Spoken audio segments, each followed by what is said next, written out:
Honorer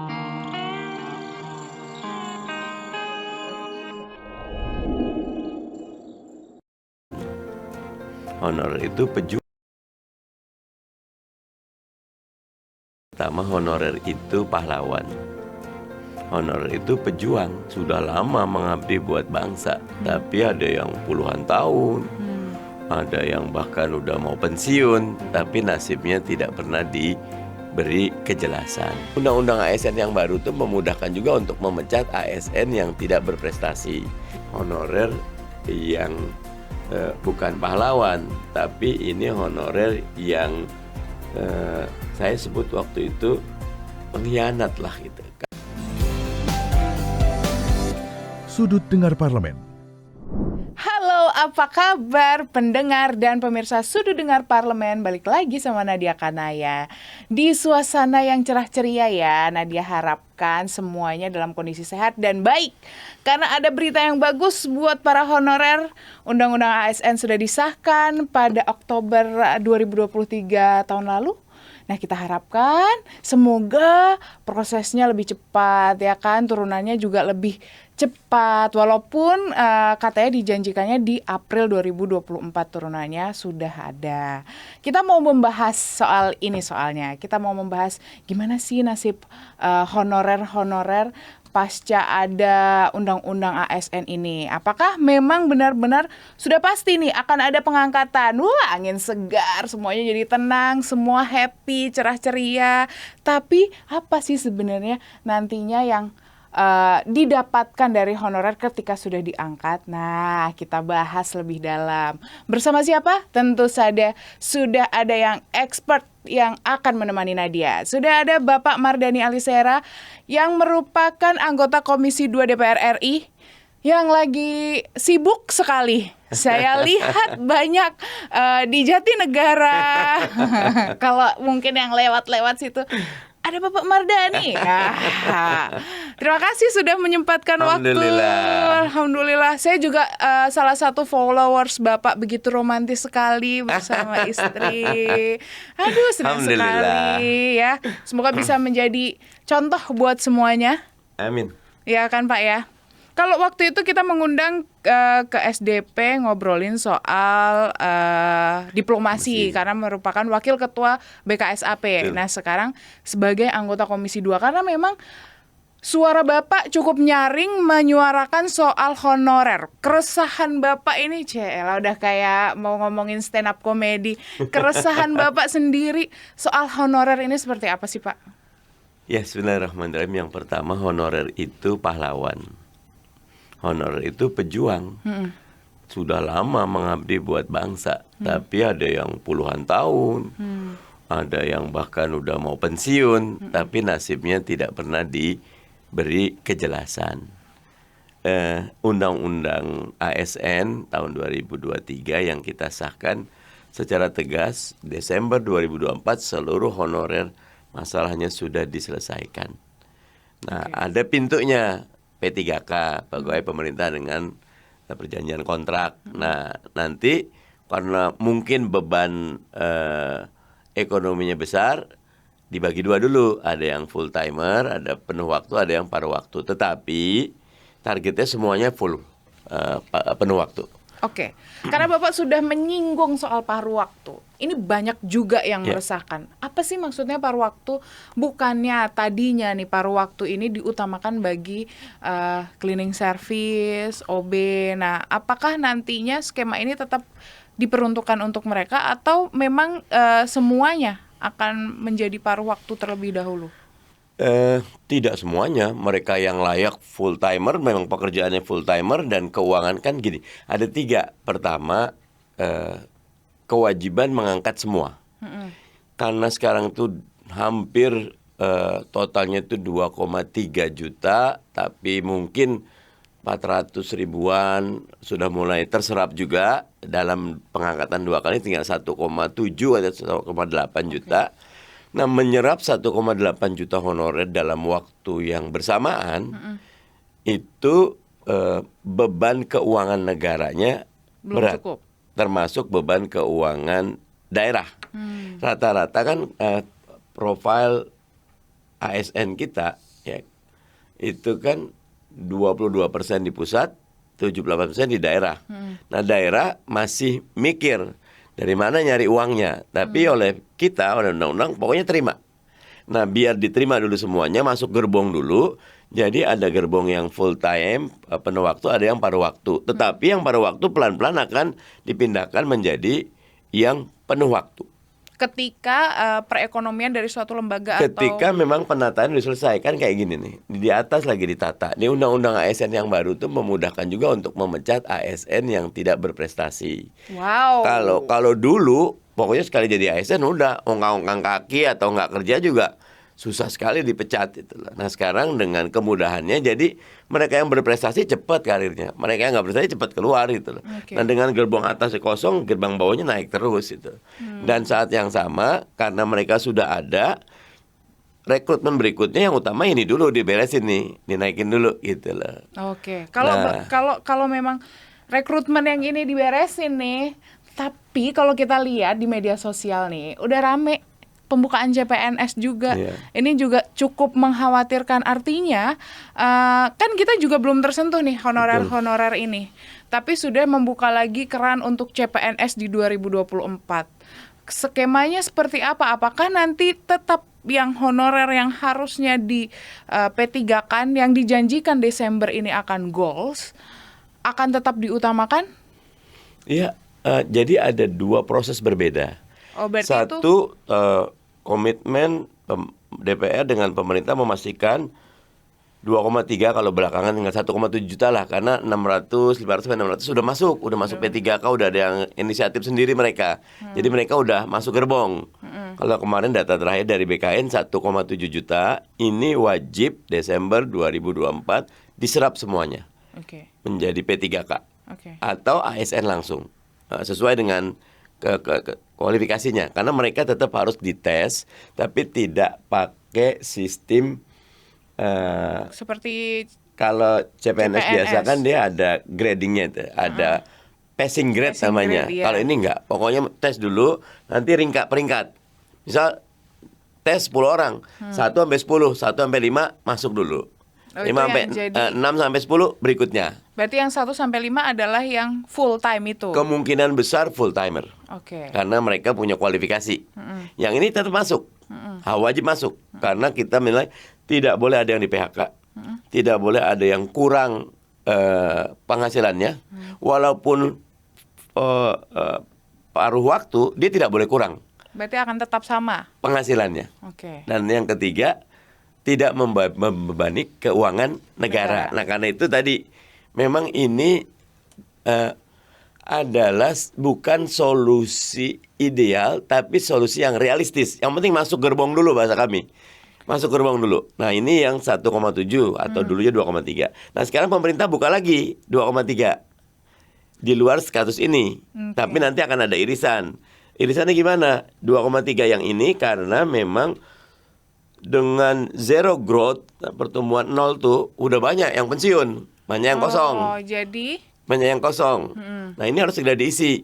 Nah, kan antara 2,3 atau 1,7 yang honorer ini tidak semuanya fit in sesuai dengan yang sudah ada kekosongan itu. pos-pos yang kosong ini. Oke. Yang pos kosong ini tetap dibuka, fresh graduate atau siapapun boleh daftar untuk ngisi kekosongan. Karena mereka nih yang di sini nih kan ada yang teman-teman yang tenaga kependidikan, yang tadi driver, ada yang tukang jaga sekolah, ada yang laboran, ada yang mungkin petugas administrasi. Iya. Sementara yang di sini yang diperlukan tenaga-tenaga technical, yang skillful. Nah, dari 2,3 900.000 dibuka untuk masuk ke poin-poin yang di sini.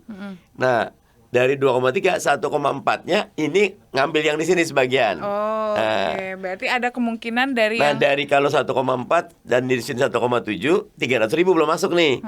Di yang sekarang nih. Nah, Iya. diharapkan 300.000 tetap dimasukkan dalam skema paruh waktu. Oke. Jadi harapannya semuanya tetap Desember 2024 selesai. Yang 2,3 atau sekarang kalau bahasa BKN terakhir 1,7.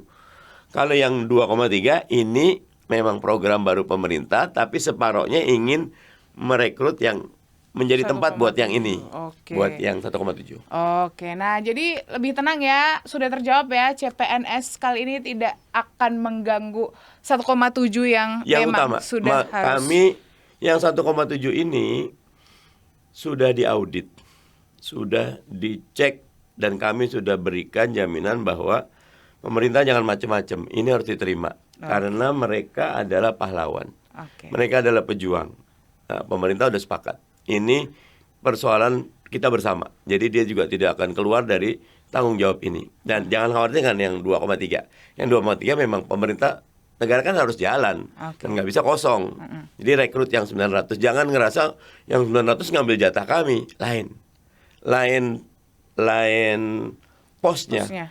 Lain kualifikasinya. Karena ini diterima nggak bisa masuk ke sini gitu. Ini sih yang skillful work yang memang harus dites, ada passing grade-nya, ada macam-macamnya gitu. Oke, nah kita mau ngebahas lebih dalam lagi soal honorer ini. Jadi tenang dulu, jangan kemana-mana, tetap di Sudut Dengar Parlemen.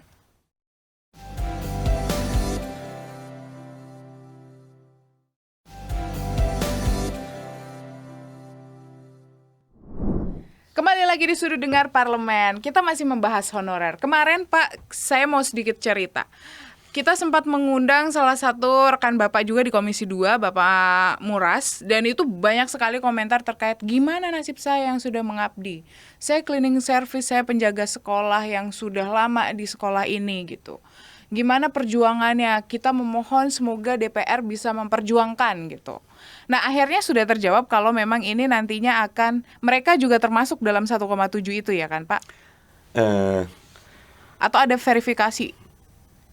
Mestinya mereka yang sudah terdaftar agak tenang. Karena jaminannya yang sudah terdaftar akan diproses. Masuk.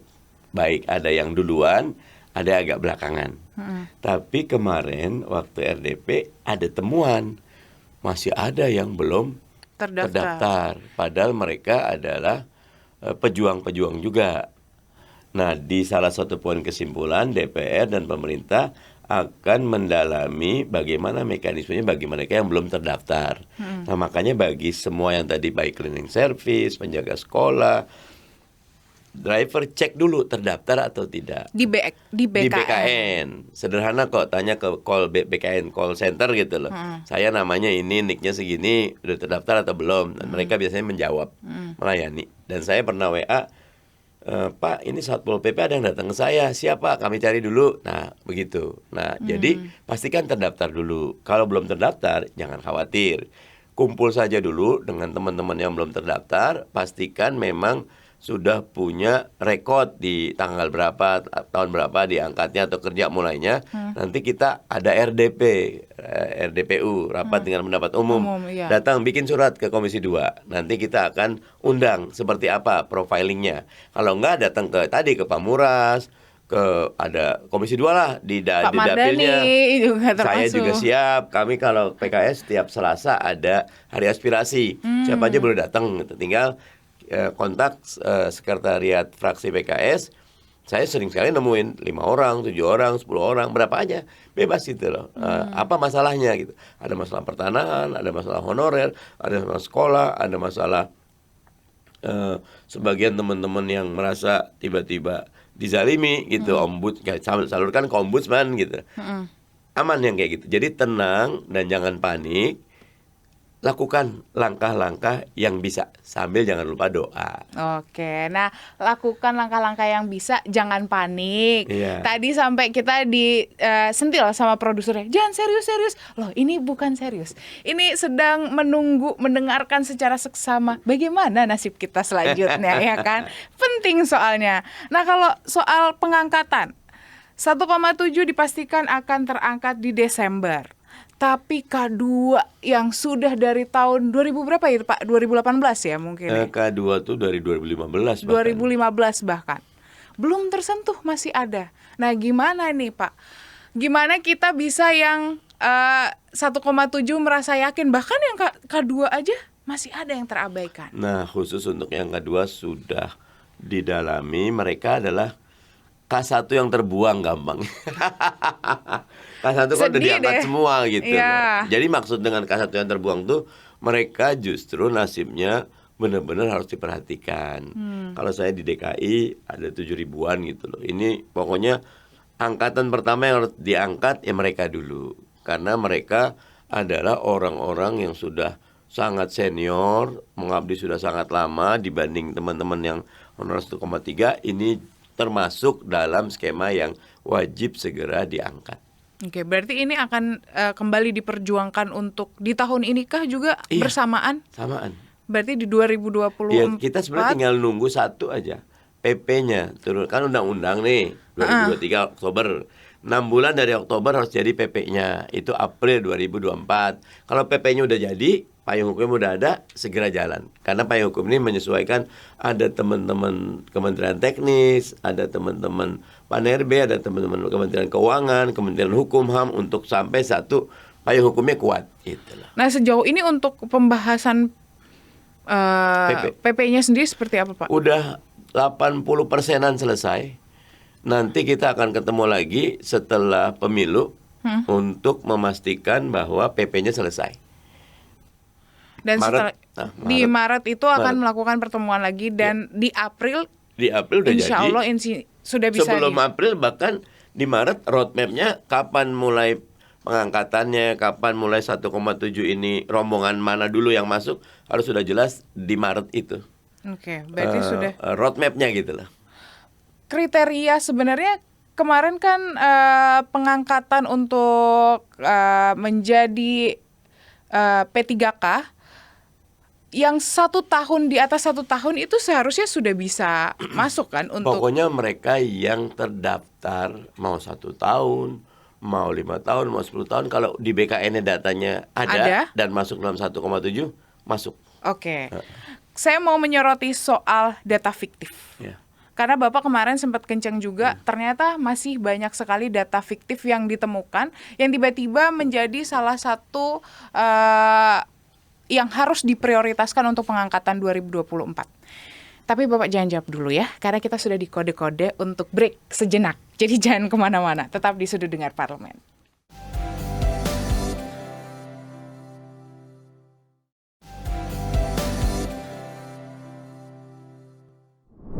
Kembali lagi di Sudut Dengar Parlemen, tentunya masih sama Nadia Kanaya dan Pak Mardhani. Kita masih membahas soal honorer.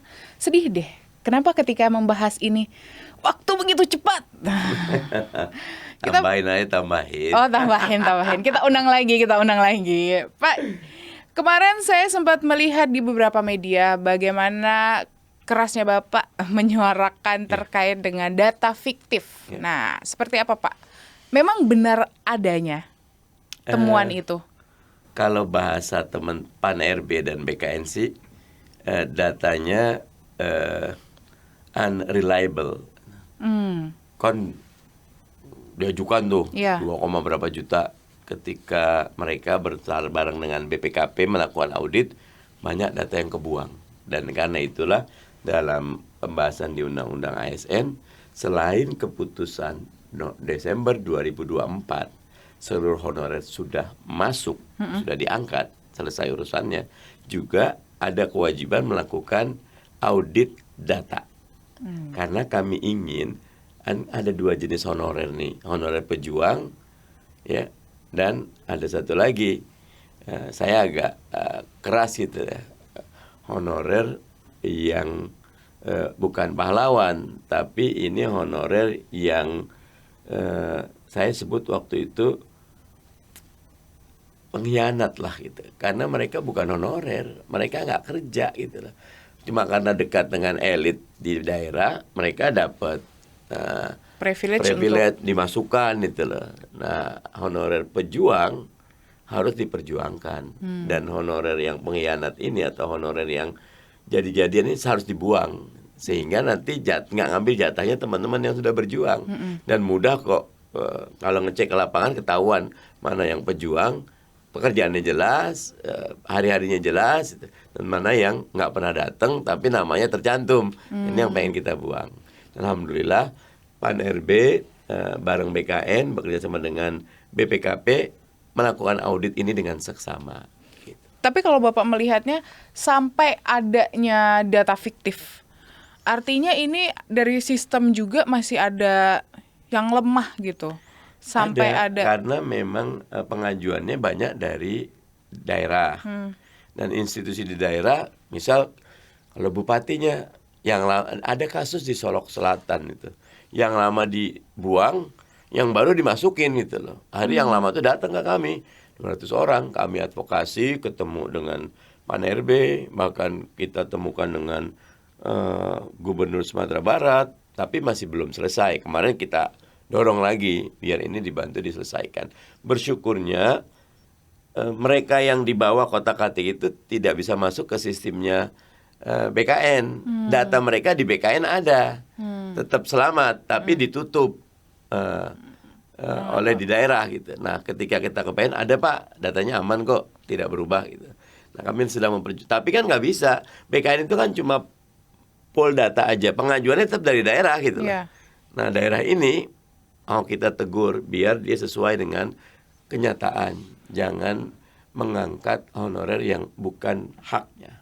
Oke, nah terkait dengan Bapak sudah menyinggung soal daerah, kita mau membahas juga soal peniadaan ASN antara pusat dan daerah ini. Seperti apa sih sebenarnya dari wacana itu nantinya ke depan? Ya tentu pendetailannya kita masih nunggu PP ya, karena di undang-undang ASN yang baru tuh ada istilah seamless. Seamless tuh dia bisa bergerak kemana aja gitu. Kalau sekarang kan kalau udah di satu institusi ya di sini aja gitu. Kalau nanti banyak posisi terbuka, dia bisa pindah ke pusat, dia bisa turun lagi ke daerah, dia bisa ke departemen teknis, dia bisa seamless. Seamless artinya tidak ada lagi hambatan dan rintangan. Kalau emang dia sesuai kualifikasinya, dia cocok, bisa fit in gitu lah. Nah, itu yang intinya gini. Dulu selamanya dianggap bahwa namanya PNS itu seperti dinosaurus. Udah lama nggak berubah-berubah, akan selalu kalah ketika agility-nya, daya geraknya, daya lenturnya dibandingkan dengan swasta. Nah, kita ingin ASN itu mobilitasnya tetap vertikal kah, horizontal kah, kecenderungannya kemana, itu dimudahkan. Sehingga betul-betul nanti ketemu, karena gini, bagaimana kita bisa melayani masyarakat dengan baik kalau ASN-nya tidak merasa dia pada posisi yang terbaik untuk gitu. Tidak fit in. Dia, saya bukan di sini loh cocoknya gitu. Saya maunya ini loh. Ya coba, Anda coba tekun ini, bisa jalan. Sehingga karena ketika dia cuma melaksanakan kewajiban untuk menggugurkan, layanan udah tutup gitu. Tapi beda kalau yang pakai hati, emang buka lagi, udah habis waktunya, jangan apa, kita bantu kok, ayo Pak, sini Pak, selesai. Nah, itu yang kita inginkan. Jadi betul-betul ASN melayani dengan hati, ASN melayani dengan passionate, ASN melayani memang ini nih passion saya loh, saya berasa berharga. Nah kan misal, ada cerita tuh kan, ada yang petugas cuma bersihin di hanggar pesawat, bersihin baut, tapi rapi bersih. Jadi setiap orang tuh bukan bersihin bautnya, bukan pilotnya. Pilot penting, yang bersihin baut juga penting juga. Nah, perasaan merasa bahwa dia adalah orang yang spesial harus ada di ASN kita. Dan itu membuat mereka melayani dengan hati. Artinya sudah ada pertimbangan soal passion di sini. Benar. Harus ada passion dan yang talent pool, bahkan bakat, minatnya di mana nih? Kita punya talent pool nanti. National Talent Pool itu loh, atau pusat bakat nasional. Nanti cocoknya di mana gitu loh. Karena kita nggak bisa menghadapi masa depan dengan attitude, dengan karakter ASN yang penting saya udah ngerjain tugas, nggak bisa. Yang menggugurkan tugas saja. Yang menggugurkan kewajiban. Dia yang harus kayaknya dia usul ke atas nih, Pak, Bu, ini kayaknya ke depan harus begini, harus lebih banyak. Dan itu dihargai, itu diberi, didorong. Jangan pokoknya kalau usul apa-apa dimarahin. Nah itu kita jadi dinosaurus itu. Akan mati kita itu loh. Nah tadi Bapak sudah menyinggung juga soal bolehlah mereka mengikuti passion. Artinya kan kalau dulu pertimbangannya adalah ketika dibedakan dengan pusat dan daerah, ini ada tunjangan kemahalan, tunjangan-tunjangan yang lain yang dibedakan. Nah, kalau seandainya mereka bisa berpindah, berada di posisi yang mereka inginkan, katakanlah, artinya akan secara perhitungan gajinya pun akan beda dong. Apakah karena alasan inilah yang menjadikan adanya wacana single salary ini? Kalau sekarang kan, kalau orang mau pindah bukan nyari passion, Nyari? nyari gedean mana gitu. Iya, betul. Boleh gede, nah nanti kita akan buat semuanya cukup kok. Oke. Tapi kalau Anda masuk di tempat yang passion Anda di situ, you are being special. Nanti Anda akan dicari. Anda nanti akan misal jadi guru, misal. Guru itu kan tinggal nekuni aja. Kalau dia jadi guru geografi terbaik, maka semua orang akan ngundang dia loh. Jadi guru PKK terbaik, gitu. Jadi guru sejarah terbaik. Karena dia punya metode yang terus ditekuni, terus dia menambah pengetahuan, skillnya, komunikasinya, kemampuan presentasinya. Indah kok. Nah jadi orang tuh nanti, dan cukup. Jangan bilang, jadi guru nggak cukup. Jangan, harus cukup. Harus cukup. Nah tapi tetap untuk daerah 3T, terluar, terdepan, termiskin, ada skema khusus. Memang misalnya yang di Papua ya harus 1,5 sampai 2 kali gaji normal misal.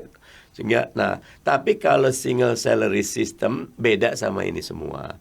Bedanya gini, misal ada pokoknya di dalam komponen gaji itu ada gaji pokok, ada tunjangan transportasi, ada tunjangan untuk perumahan, nanti nggak ada. Pokoknya segini aja gitu loh.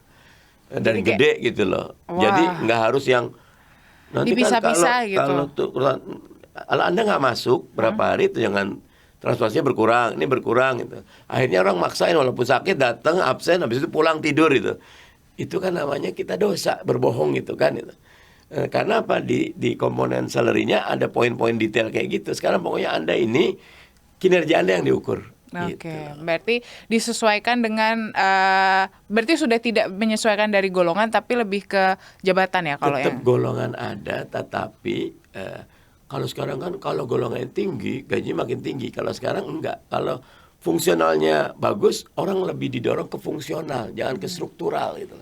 Jadi saya pernah sekolah di Malaysia itu. Dosen saya itu dekan. Mardani, saya ini dekan, tapi tak suka saya dekan. Kenapa? Saya gaji kalau profesor biasa 6.000 ringgit. Kalau dekan 6.500 ringgit.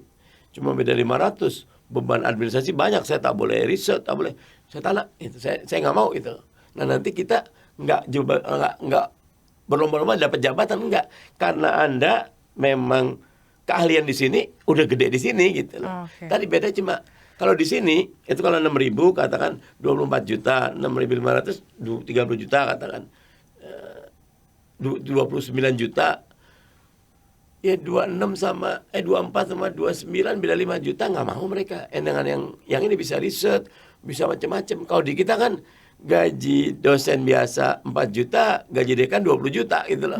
Jadi orang berlomba-lomba pengen jadi. Kalau sini enggak gitu loh.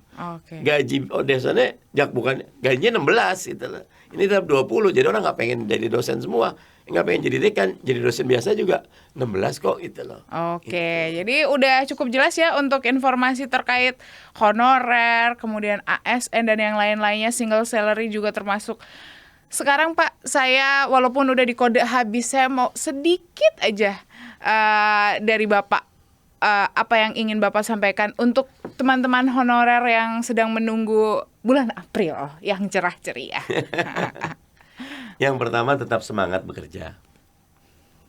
Karena kerja itu benar harus dihargai oleh negara. Tapi membahagiakan orang lain karena kerja kita itu pahalanya jauh lebih banyak, keberkahan dan kebaikan yang jauh lebih banyak. Jadi jangan turun kinerjanya karena ada gonjang-ganjing di sisi peraturan. Jangan. Gusti Allah rasa Allah tidak tidur katanya. Kerja aja yang tekun, yang ikhlas. Dan terakhir, jangan lupa mengasah diri. Karena kalaupun udah jadi ASN, udah jadi P3K, tapi kalau tidak mengasah diri, ketinggalan dari perkembangan zaman, ya kita tersisih lagi nanti. Itulah. Nah kalau tersisih kan rugi. Kita kan sebenarnya bukan sedang mengejar jabatan ASN kah, jabatan P3K, tidak. Kita sedang mengembangkan diri kita. Yang hari ini harus lebih baik dari hari kemarin, dan hari esok lebih baik dari hari ini. Jadi belajar terus, tingkatkan diri terus, dan jangan lupa senyum terus. Wah.